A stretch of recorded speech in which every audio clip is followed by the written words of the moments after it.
Hello, this is the Captain Paxo, welcoming you back to the weekly hunt on week 4 now, and if you're very observant, you can see that little symbol with the capture radar bar, and that is tempered monsters, because I'm finally starting to do tempered investigations now.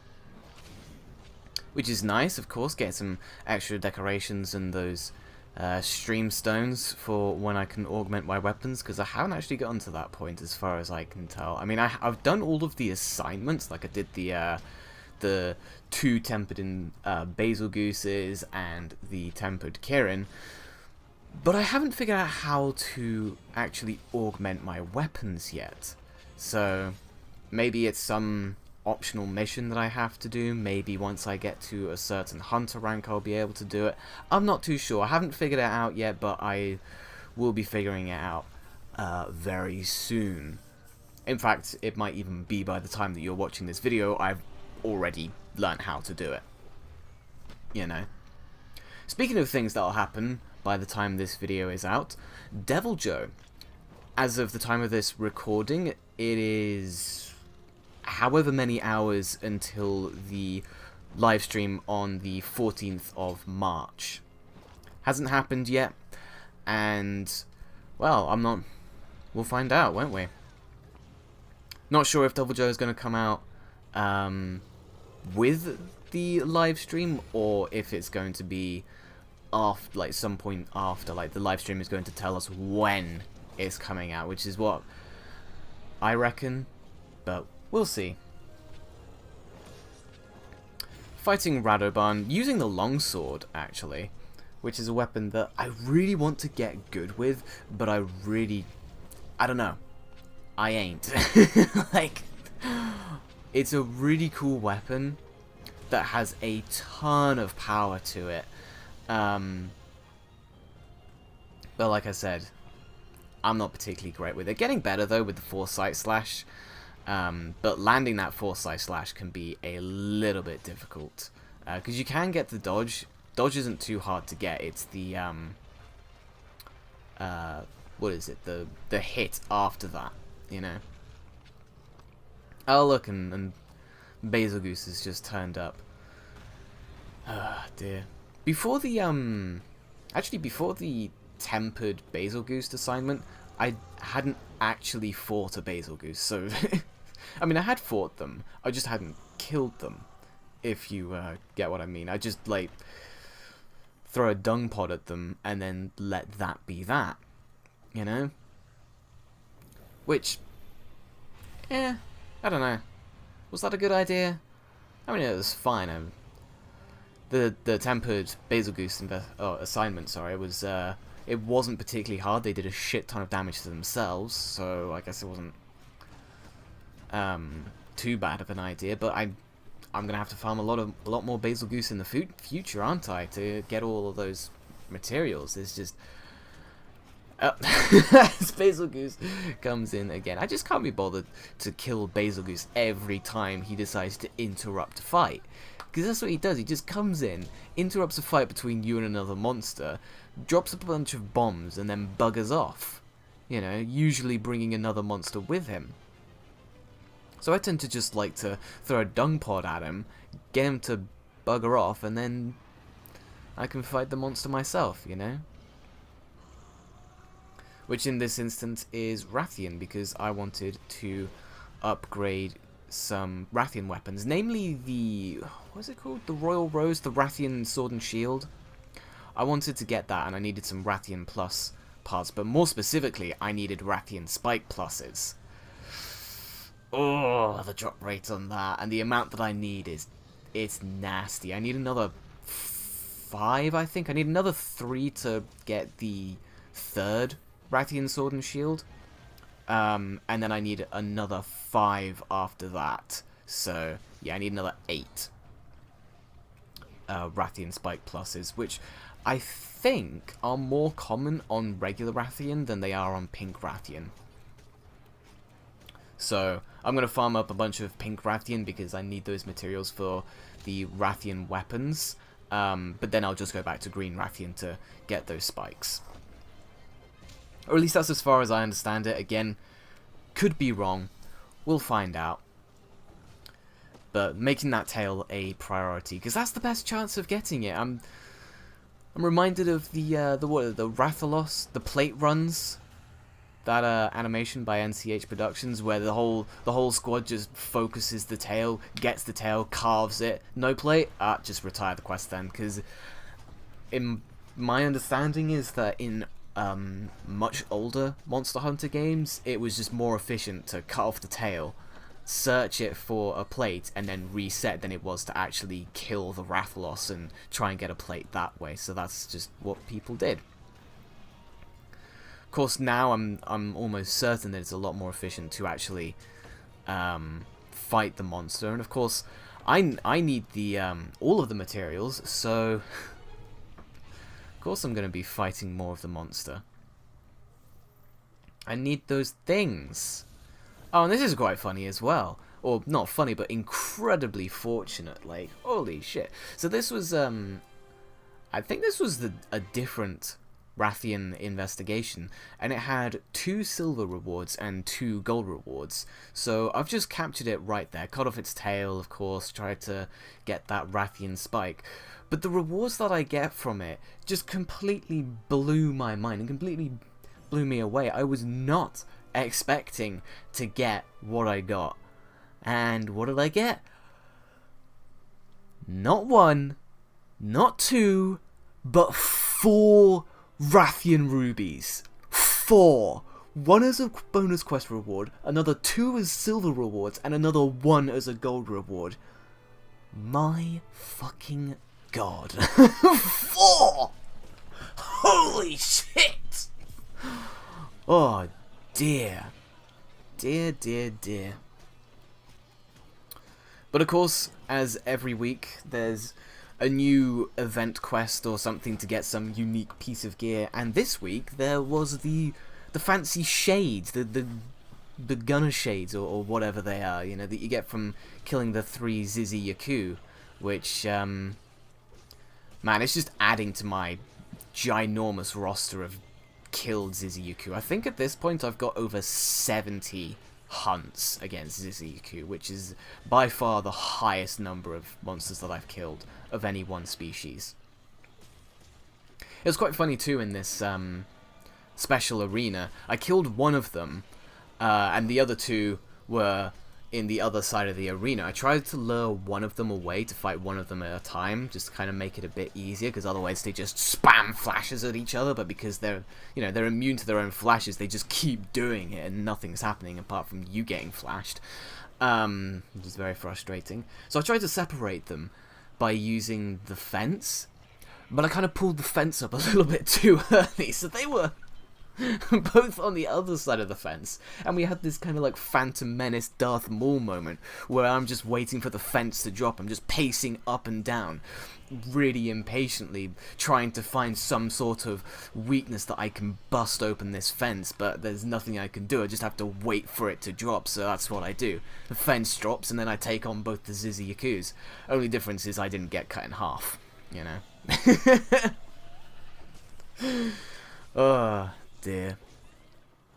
Oh god, being able to block the flashes is so important in this quest. Like, if you are having trouble with all of the flashes and you don't want to bring maximum stun resist, which is another thing that I could recommend you do, you can always block the flashes. It does give you a little bit of recoil, which I don't really understand personally. Like, why should a flash, just pure light, cause you to recoil from block it anyway? It's a gameplay mechanic. It's what happens. And it is incredibly useful. But you might have noticed I'm actually picking up the sword and shield. Like, initially, when I used the sword and shield, I thought it was such a boring and bland weapon. I couldn't figure out why it was good, why it was useful. But now that I've put a bit more time into it and I've kind of figured out, okay, I can keep a continuous combo going by hitting triangle and changing my directions, or I can go from triangle into stationary circles to do more powerful slashes, and I can use the shield to stun monsters, and then I can do the backslash or the backstep charge at any time that I want, or stuff like that. Now that I've figured out like just how versatile it is, especially being able to mount monsters continuously, I've started to really fall in love with this weapon. Like, you might have noticed from this gameplay, I've mounted these Zizzies 4 times now? Is it? I haven't been keeping track, but it's definitely more than twice. Like, good God. You just go from mount into mount and to mount, and I think one of the previous Rathian clips, I mounted the poor Rathian like 3 times. Felt really bad for the poor thing, and you're gonna see it again later because of you can do both cutting and, or both sever and blunt damage. You can cut off a limb and then you can KO the monster. And thanks to being able to just spam mounts, you can put a monster on the ground and then try and KO it with the shield. And then as they're getting up, you get the KO and you just go from stun into stun. It's really powerful and very scary for a monster if you're doing just that, you know. Don't think I can really recommend going for KO or Slugger, whatever that ability is called. Because the KO potential of the shield, it isn't, I mean, it's not negligible, but it's not, I don't think it's the main drawing point of the weapon. This isn't a hammer that we're using here. But, yeah, the longsword as well, another weapon that I've used before, really didn't like, and tried using it again recently, and I've really gotten into it. And you might have noticed in the first clip, I was using the Zora Magdaros weapon. I honest to God think that the Zora Magdaros weapons are really good, but just not a lot of people have figured that out yet. But interrupting myself with this Valhazak clip, I was trying to farm Valhazak for the weekly bounty, and I had such shit luck, man. Like, so that's a quest failed right there. I actually failed a Valhazak 3 times. I was using the hunting horn in each one of them. The first one, I was the last to cart, but the other 2 people carted before me, so that kind of sucked. There was a lot of carting. In the second one, I didn't get carted, and in the third one, I joined someone who was playing solo, and the poor guy triple carted. You know, it's really unfortunate, but what can you do except play for solo and pull out your lance, which is what I did, because at this point, I had gotten enough materials to be able to get the Valhazak leggings, which give you level 2 effluvial resist, and I already had I also had a miasma charm, so I got level 3 effluvial resist, which allowed me to use whatever weapon I wanted, because that was the reason why I was using the Teostra hunting horn, is because it had the all ailments negated. But now I don't have to worry about that. I can use my old faithful trusty lance, and good God, before I was having a lot of trouble with Valhazak with the hunting horn. Like, I found it so hard to get in opportunities to hit his head, and I don't even know if you can KO Valhazak. Like, I'm sure you can, but I haven't been able to do it just yet. So, being able to switch to a weapon that I am so much more comfortable with is so nice. I kind of went through a phase of really hating Valhazak, because he just kept causing me to fail these quests because I wasn't good enough, and neither was my group that I was hunting with. So I decided to go it solo with the lance, and lo and behold, I did infinitely better. I didn't cart a single time, and although it wasn't, I mean, it's not flawless gameplay that you're watching, but I'm doing a lot better than I was before. So, you know, something good must have changed. But actually, from the triple quest failure of the Valhazak, I had to give Monster Hunter World a break. This is the first time that I've actually kind of, not so much rage quit, but sort of put the controller down and gone, I need to take a little bit of a break from this game. And what did I do with that break? Well, I took my 3DS and I downloaded and played the demo to Monster Hunter 4U and Monster Hunter Generations. I took a break from Monster Hunter to play more Monster Hunter. It's just a different Monster Hunter. It counts, right? It's still taking a break. Oh dear. But those games are a lot of fun, actually. Like, just for you and Generations, after playing them, there are so many goddamn differences that you really don't notice if you've just played World. I mean, you hear about them like you had to farm whetstones and pickaxes and bug nets and fishing rods and all of that sort of stuff. Crafting was a lot more annoying, or combining items, I should say, was a lot more annoying. You had to gather a lot more materials, and just the game itself was a lot more archaic thanks to the lack of a second analog stick and lack of triggers, so a lot of buttons had to double up. I mean, a lot of buttons already do double up on the PS4, but they doubled up even more so on the 3DS. Or maybe not more so, because there was less functionality, there were less moves. Weapons like the longsword didn't have the spirit thrust or the foresight slash, you know? They just had the basic combo and then the spirit combo, and that was it. That's all you had. And one of the things that they've really done a good job of in World is they've streamlined combos. Like, with Longsword, if you've used it, you'll know what I'm talking about. The basic combo, if you just spam triangle on World, is you do like an overhead lunge forward, and then it follows up with another lunge, and then it follows up with a thrust, and then an uppercut, and then an overhead, and then a thrust, uppercut, and it just spams like that, right? In previous Monster Hunter games, every time you wanted to do a thrust, you had to hit circle. I mean, it's not circle, it would have been A on the 3DS, but I'm just going to translate it to PS4 controller just to make it more understandable. So you would have to do triangle, triangle, circle, triangle, triangle, circle. That was the combo. That was the rhythm that you had to do. Otherwise, if you just spammed triangle, you would do the overhead lunge, followed by the overhead, and then your character would just sit there like a lemon, and then do another overhead lunge, and then an overhead, and they just do that. So you had to do triangle, triangle, circle, triangle, triangle, circle. Now you can just spam triangle and put a circle in whenever you want, you know? Just made things so much more streamlined, and I really appreciate that now. Now that I've actually played older Monster Hunter games, I can appreciate, like, a lot of the changes. Of course, I haven't put a lot of time into these older Monster Hunter games. They're just the demos, but nonetheless, I can still appreciate it. But onto the Zora Magdaros stuff that I started very briefly but did not finish.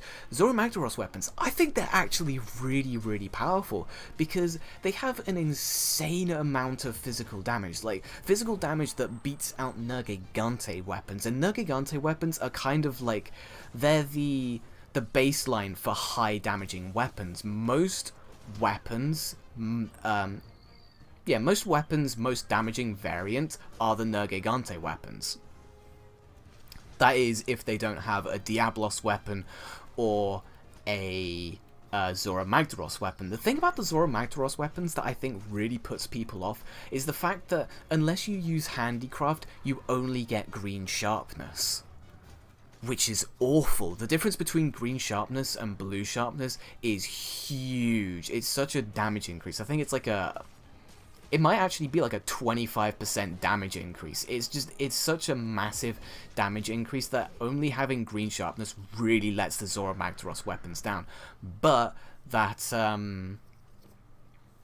handicraft gives you the blue sharpness, as you can see in this clip where I'm using the Zora longsword and I have blue sharpness. It's not a lot of blue sharpness, but it's enough blue sharpness to be able to use it, to be able to get that amazing damage.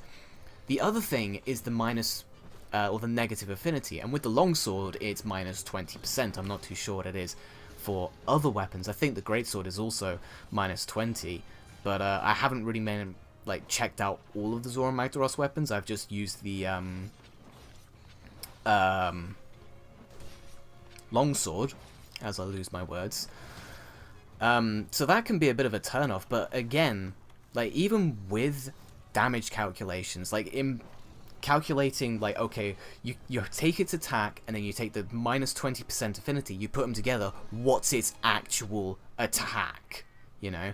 And even when accounting for affinity, the Zoro Magdaros longsword still does more damage than the Nergigante longsword. That is a lot of fucking damage. So if you negate the negative affinity, you're going to be doing even more damage. I don't think it's going to be particularly worth it because, I don't know.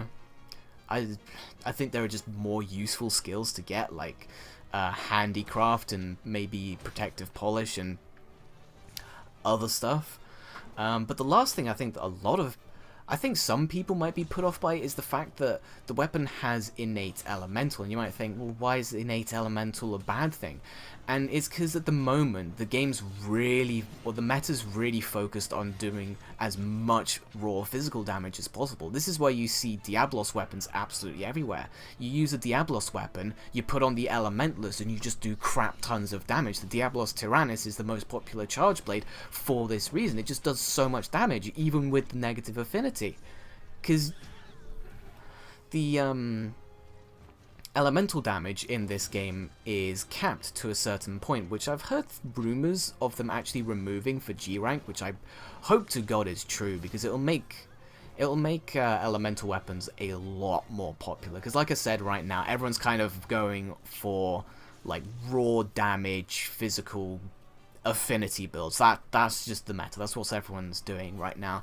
And the Zoro Magdaros weapon has Blast. You can't benefit from the what's it called? Elementalist. But then you can't benefit from Elementalist with the Zoro Magdaros. Not Zoro Magdaros. Yes, Zoro Magdaros, but the Nergigante one as well. You can't benefit from Elementalist with the Nergigante one because it's also got that that dragon damage. So at that point, the strongest physical damaging weapon that can benefit from Elementalist is the Diablos weapon, which of course you do Elementalist on that, even though it has Ice Element, which I think is a really powerful element. Like, I think a lot of things are weak to it. So the theory is that you do free it, but actually most people just, Elementalist it, as mentioned. So, I think the blast could put some people off, but it's a lot of blast. Like, I think on the longsword it's like 360, which is a really high elemental attack value. I mean, 560 is the best for the longsword, if I'm remembering correctly, which I'm probably not. But 360? Did I say 360? It's over 300. It's a really respectable amount of blast. And it just allows you to do even more damage. And I mean, there's not a lot of things that are super weak to Blast, but Blast is super useful because it can flinch monsters and it can break parts really easily and all that sort of good stuff, And everybody can set it up. As long as you get like the dust effect to appear, anyone can set it off, And because the longsword attacks relatively quickly, the blast is actually pretty useful. So I just think that actually the Zoro Magdaros weapons are a lot better than people think they are. Although you do need to put some effort into actually making them that, although that effort is just handicraft. And handicraft is already, I mean, it's currently pretty popular with a lot of weapons. Maybe not the Odogaron weapons or the Nergigante weapons, but I don't think they benefit from handicraft because they've already got their sharpness maxed out.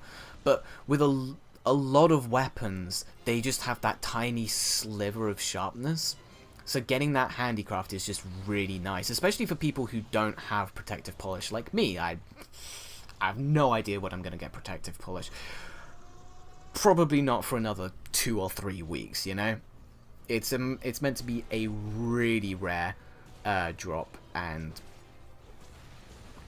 I wouldn't say I'm super unlucky in this game, but I wouldn't say I'm super lucky either. I say that after I got like 4 Rathian rubies. But I don't know. I mean, Rathian ruby. I'm completely stocked up on Rathian rubies now. I don't think I'm gonna need to farm them outside of just farming Rathians normally, Like, I'll just farm Rathians normally for all of the other materials, and I'll just end up getting more Rathian rubies. Like, the rubies are in surplus for me. I've got more of them than I need. There's more of a supply than there is a demand. Let's just put it like that, right? But I really want to try out some of the other Zora Magdaros weapons. Like, I really want to try the Greatsword, because that does a lot of damage. And I think Greatswords benefit the best from negative affinity, just because, well, they're slower weapons. They have more of a motion value, so I don't really know how to describe it, but someone who is very good at describing it will put forward a very strong case for slower swinging weapons are better with negative affinity than faster swinging weapons. It's something like, with a faster swinging weapon, you're putting in more hits, and the more hits you're putting in, the more likely it is that you're going to get that negative affinity, that kind of negative damage. Whereas if you're only hitting every now and then, you're kind of reducing the effect of the negative affinity.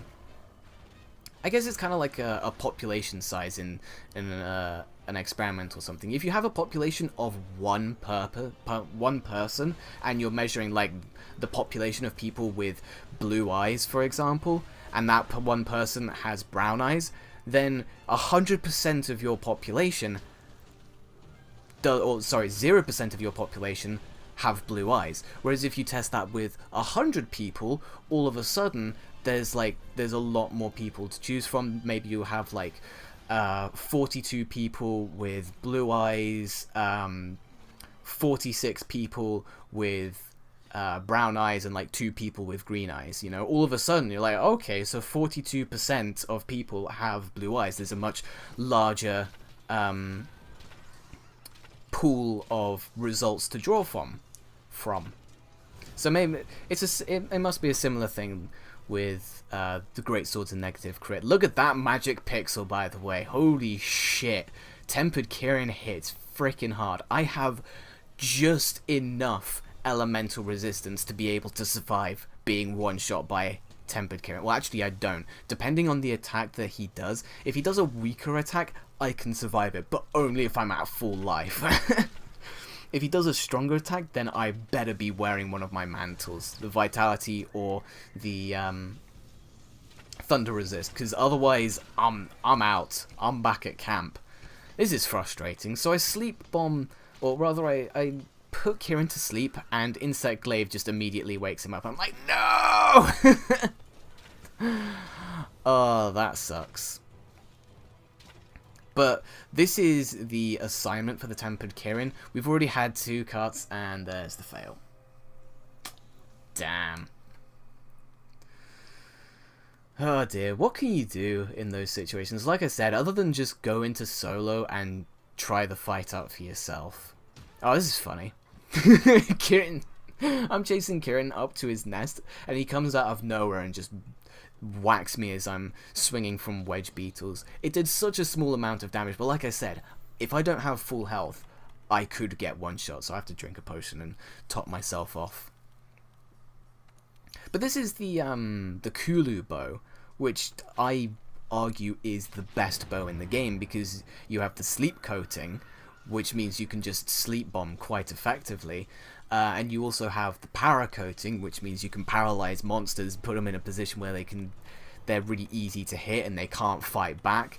And then you have the blast coating, which can just cause a lot of stuns and flinches to the monster, and once again they can't really do anything. It's just a very powerful bow for controlling a fight, which is why I really like it. And I really want to get the Uragan bow. Like, not only does it look amazing, but it's also got that sleep plus, which makes me think if I do a sleep bombing build, like I get like level 3 sleep attack, I get like level 3 bombardier or blast attack or whatever. No, bombardier, because blast attack doesn't affect explosives like barrel bombs. But Yeah, level 3 sleep attack, level 3 bombardier, and just sleep bomb the shit out of things. I just imagine that being so much fun. I can't wait to do that, but I have to farm some more Uragan before I can do that. Oof. And we managed to get that sleep as I get thunderbolted. That, Vitality Mantle coming in clutch, you know. If I didn't have my Vitality Mantle, I probably would have died. There's Kieran asleep. We just made some more Mega Barrel Bombs, so here we go with another Sleep Bomb. There you go, that was like 500, nearly 600 damage. It was about 500. And we're going in hard with the Blast Coatings. And now, Tempered Kieran is enraged, which is always fun to deal with as a bow user. Like, I feel like Kieran is so much easier to deal with as a bow user than as anything else, because he's so fast. He just hops around the place so frantically that if you're a blade master, it can be really hard to catch up with Kieran and actually stay on him, especially as, like, when he's enraged, your weapon just bounces off his skin, like, no matter how hard your weapon is, unless you have Mindsight, of course. But on top of that, if you're in place for too long of a period of time, you're just dead, because lightning's gonna hit you and, yeah, say goodnight. Say hi to the handler for me. Tell her to get her lazy ass over here and help us out, you know.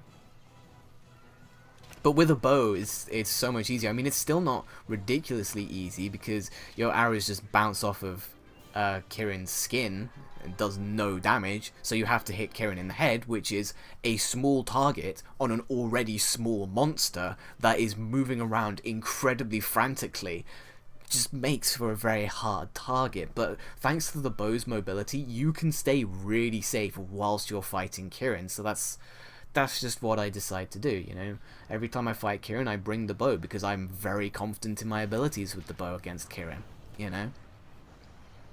And this is something that I kind of want to talk about, because, like, that Kieran fight and the Volhazak stuff earlier, they're cases of when I decided to fight certain monsters that I weren't very confident in fighting. I decided to fight them in multiplayer, but then I just ended up failing quests multiple times because my teammates maybe weren't the best. So then I decided to go into it solo, and I managed to do it, like, first time. You know, I managed to do it without carting a single time. Which leads me to... It's very difficult for me because I don't want to shun bad players, but I'm gonna have to shun bad players.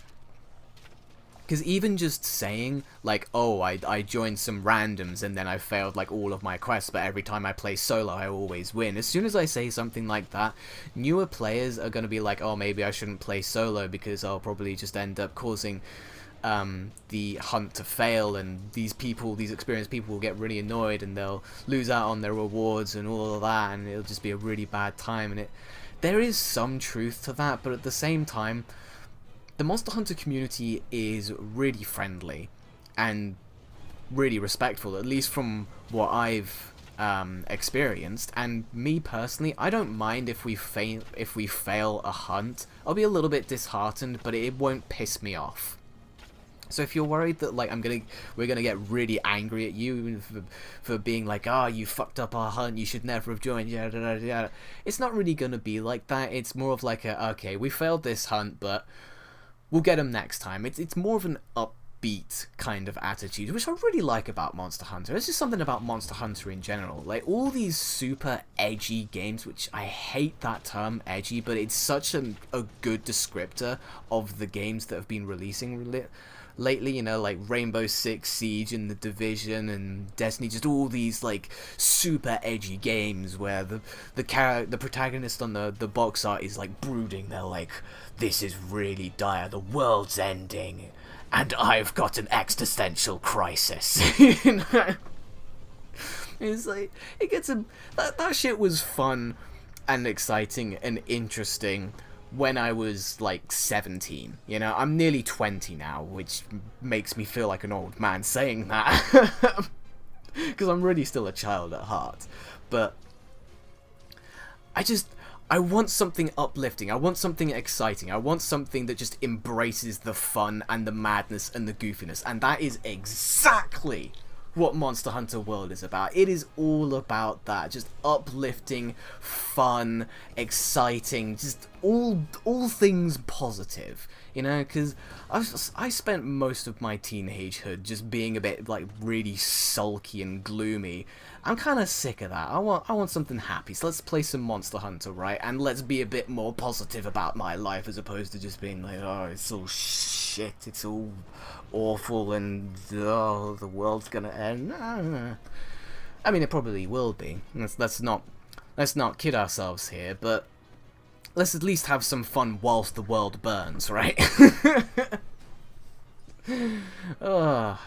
And speaking of burning, good old Azure Rathalos. This was the optional quest to take out Azure Rathalos and regular Rathalos, because now that I've completed all the assignments, I figured, you know, it's probably a good idea to do these optional quests, because the one with the speech bubbles next to them give out a very specific and very good and powerful reward when you complete them the first time, such as getting more options for cultivation on the Botanical Research Center. So now I have all 3 boxes for that. Or they give you mantles, like the Fireproof Mantle, the Rocksteady Mantle, yada yada yada. Or they just give you some kind of reward, like the Gadulaka Prince, which allow you to get the Gadulaka armor for your Palico, which I've now done. So, speaking of Palico, speaking of, that's how I transition from one subject to another. I don't know, I haven't thought of any better way of doing that. But I don't have much left to get for the Palico. I have Kushala Daora, Nergigante, Teostra, and one more. I think it's Rathian, actually. I need a Rathian spike to be able to make the Rathian sword, but I don't want to use my one and only spike that I have, because spikes are, unlike the rubies, in high demand and short supply. So once I get some more spikes, once I've been farming for a really long time, and I have a lot of spikes, a lot of spare ones, then sure, I'll do that. But as of right now, I kind of want to keep them, because I need those spikes. There's so many good Rathian weapons that need them, like the Rathian Longsword, the Rathian Charge Blade, and the Rathian Sword and Shield, and everything Rathian is just good.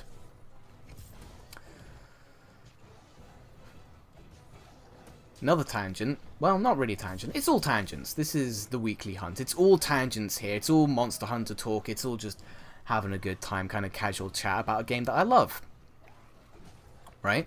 I find that I'm farming a lot of monsters that drop their own gems, which really sucks, because that means that if I want a Wyvern gem, I'm in tough luck. I have no Wyvern gems. Right, I've had to go to the Elder Melder just to get some more Wyvern gems, and I feel a little bit guilty about doing that, because I feel like, well, I'm going to be farming all of these monsters a shit ton anyway, so I should, theoretically, through the sheer amount of monsters that I'll farm, I should get enough Wyvern gems, but I'm an impatient prick, and I wanted to get some Wyvern gems, you know? So I just melded some from the Gold Prince, which I had 3 of, so now I've got 3 Wyvern gems. Bird Wyvern gems, on the other hand, I have about 20 of, because I don't use a lot of things that require Wyvern gems, and I mean, I've killed a lot of Ziziyaku. I've killed a lot of Ziziyaku, a significant amount of Kulu Yaku, which I still need to kill some more of, or kill? Hunt would be a better term, because that would encapsulate capturing as well. But I need to hunt some more Kulu Yaku, because I need some hides for, I think, the Jewel Blades? I can't remember. But I'm going to need some more at some point anyway, so I might do that. What was I talking about? Completely lost my train of thought. Love it. Speaking of Ziziyaku, look at him! Oh, he's going to flash. He's just the bro that comes in, flashbangs the shit out of a monster, and then just fucks off. he's he's just such a strange monster. Love him. Not as much as I love Odogaron, though. Like, Odogaron is probably the most popular monster that was released with World.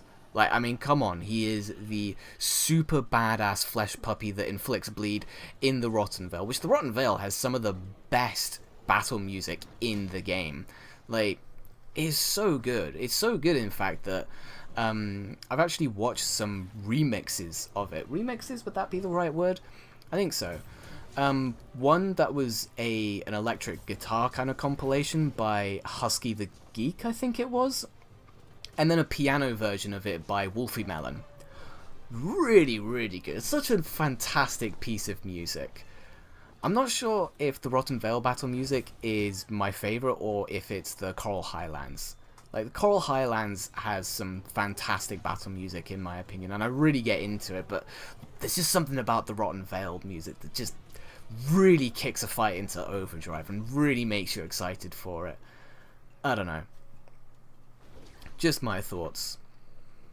But as I completely lost my train of thoughts talking about gems or something, how I fight a lot of monsters who drop their own gems, stuff like Legiana and Odogaron and the Rats and Uragan, and not much of the stuff that drops Wyvern gems. Let's move on to the future DLC. So obviously Deviljho has been confirmed to release. He's going to be coming out very soon. In fact, by the time you're watching this video, he might already be out, and I might be getting my ass kicked by him, right? And I know there's a leaked list of supposed monsters that are going to be coming out into World. But of course, we all have our own monsters that we want to return, and I'm a Monster Hunter noob, so I don't really know many of the old monsters, but I have done a little bit of digging, and I've seen a couple monsters that I'm like, I really want to fight that. Really want to fight that. That would be fun. The main one of which is Tigrex, the tiger T-Rex dragon thing. He's so cool, because he's pretty much the embodiment of just pure aggression. He has so little care for his own safety. You can, I don't know, there's something about the way his animations play out. When he's trying to run towards the player or towards anything, he doesn't just like gallop like a cat or anything like that. He properly like puts one arm in front of him, grabs the ground and drags it past him. Before he puts his other hand down and does the same thing. He's dragging the ground beneath him as fast as he can. He's so ferocious, and you just get this sense of like, this monster is super bloodthirsty. Like, there's nothing more bloodthirsty than a Tigrex, and it just makes me very excited to fight him. So if there's one monster that I could choose to return in Monster Hunter World, it would be Tigrex. Closely followed by like Zinogre and Nagakuga, and probably Plesioth, just because he looks cool. And the Plesioth hip check is hilarious, even if it's incredibly frustrating. Although it's probably gonna, if Plesioth returned, it'd probably be fixed in World, because I think one of the things that they've done is they've fixed up a lot of hitboxes. Like, they've tightened them all up, so hitboxes are nowhere near as frustrating as the Plesioth hip check. Which, oh my god, why do they make hitboxes like that? Like, you can be on the other side of him when he does his attack and it still hits you. But anyway, I suppose that transitions quite well into what monster would you want to see in Monster Hunter World. I know there's been a lot of polls about this recently, and like Nagakuga and Zinogre are like the two most popular ones, and Tigrex is also pretty popular. But everybody has an interesting favorite monster. Like, that's one of the awesome things about Monster Hunter, is that like everybody has their own favorite monster that you might just not expect at all. So I think that'll just be something really interesting to hear about. This Kulu bow is just disgusting with the blast bow, and you can KO a monster with the arc shot, blast them in the face, trip them up, flinch them, put them to sleep, paralyze them. Just does everything, man. It just does everything. There's nothing monsters can do once you start getting the pain train rolling. It's disgusting. I absolutely love it. But anyway. This is the defeat the 10 Gadulakas for the stuff. It's kind of an arbitrary, well, not really arbitrary. It's kind of a... It's not the most fun that this game is. It's kind of just one of those tedious... Well, it's not really tedious because you only have to do it like 3 times to get all of the armor. I don't know. I wish there was a better way of getting the Gadulaka armor for the Palico, other than just, hey, go around and beat up 10 Gadulakas. What can you do though, right? What can you do? But still, I've got the armor now, so I don't ever have to worry about doing that ever again. Unless I decide to do a like a season 2 of the weekly hunt, which I might when PC rolls around. It's just that, like, by the time PC comes out, there's no way I'm going to have gotten everything in world or on PS4, right? No way. So I feel like it'd be kind of a bad idea to do a season 2 when I haven't even finished season 1. And I do really want to get Monster Hunter World on PC just because it'd be so much smoother of an experience, so much faster loading, better frame rate, and just an all-round better looking game. Like I said, I just have to get everything again, and the amount that I've already dedicated onto the PS4 version is ridiculous. I mean, 200 hours is nothing to sneeze at, and I mean, I know some people probably have like 300 hours into this game. In fact, I don't doubt that they have 300 hours. Some people might even have 400 hours into this game already. But I'm sitting at about 250 hours into this game, and with my quest being to get absolutely every piece of gear in the game, I just feel like, do I want to do all of that again? Do I want to leave behind this character that has pretty much everything just to start all over again? Is that something that I'm prepared to do? Something that I want to do? And I'm really not too sure of the answer. You know? So, but that's a long way away, isn't it? PC release. I think it comes out in the winter. About maybe November or something like that. I think that's when it was delayed to. Hello, cat. But yeah, should be interesting. And this is Uragaan. Uragan's interesting. Like, I think I prefer Uragaan to Radoban. He's a bit harder. You can probably hear my cat purring at this point. He's a bit harder because he's a lot more ferocious with his rolling attacks. But one thing that is quite nice about him is that not everything is hardened. You know, when you fight Radoban, his tail is hardened, his hips are hardened, of course his chin is hardened. Well, actually his chin is the one part that isn't hardened, I don't think. I mean, at least when I was using my longsword against him, I could cut through his chin, but I couldn't cut through the armor on his tail or his hips. I should specify the tip of his tail. Most of his tail is unarmored, but the tip of it is armored, and I think his back is heavily armored as well. So I feel like Radoban might be a bit of a sleeper. Haha, use a sleep cast, get it? He might be a bit of a sleeper when it rolls around to G rank. Like, people might just be very surprised at, like, oh my god, all of my weapons are just continuously bouncing off of this guy, and then he just hits me with a massive, like, chin attack or something, as Uragaan does his massive chin attack twice in a row, which I've never seen him do before, but that was quite interesting. But good old Uragaan, the Jay Leno, as he's called. Oh man, I have a lot of fun fighting Uragaan with the sword and shield, because with the sword and shield, I think I've mentioned this before, but you can really spam mounts with it, just thanks to the backstep and the charge up and all of that sort of good stuff. But the shield is really good at beating up his chin, because the shield has mind's eye. It doesn't bounce off of things, right? So you can break the chin, and then from that you can actually slash it, so you don't have to worry about it too much. But of course also you can KO him, you can cut off his tail with the sword. And once you knock him down, of course, I mean, you've got to mine him, right? Get those fire cell stones and lava nuggets. I am so low on fire cell stones, dude. Like, I only have a handful, and every single ore weapon requires them, and I think there's some other weapon variants that require them as well. So that's at least 14 weapons, probably more like 20, and I think there's a few pieces of armor that require fire cell stones as well. So, you know, get my pickaxe ready. That sort of thing. Mine those blue ore nodes in Elder Recess, because it's going to be pretty nutty. I should be taking off my mantle. Why am I not taking off my mantle?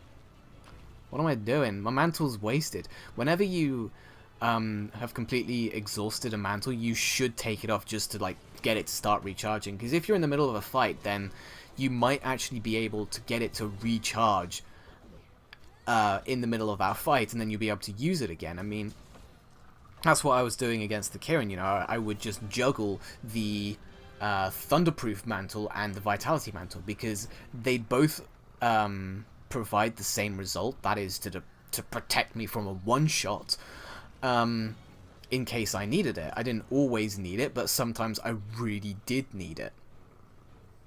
Right, so I would put on the Thunder Resist Mantle, and then that would wear out. I'd put on the Vitality Mantle, I'd wear that out, and then the Thunder Resist Mantle would be back up.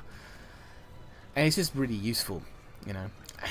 I'm still have a really bad habit of not using the Bandit Mantle, because I'm super low on money all of the time. I'm having to, like I said, I've had to put the Argosy into having one row of materials, and then 2 rows of just trading items, just so I can get as much money as possible. And I'm using the Bandit Mantle to pick up like lustrous scales and all of that sort of good stuff. And I'm considering just doing a bunch of fishing, because, well, you can get some like golden scales or like golden fish scales and platinum fish scales if you're lucky, or looking in the right places and that sort of good stuff.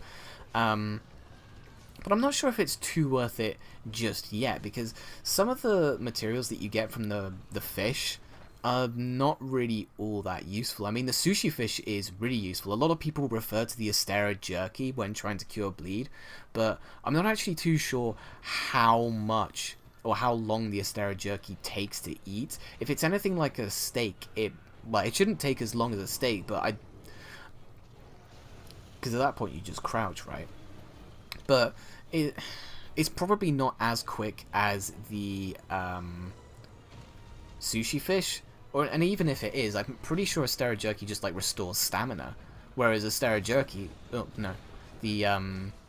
sushi fish scale actually restores health, a significant amount of health as well. So I think the sushi fish is a bit of a sleeper.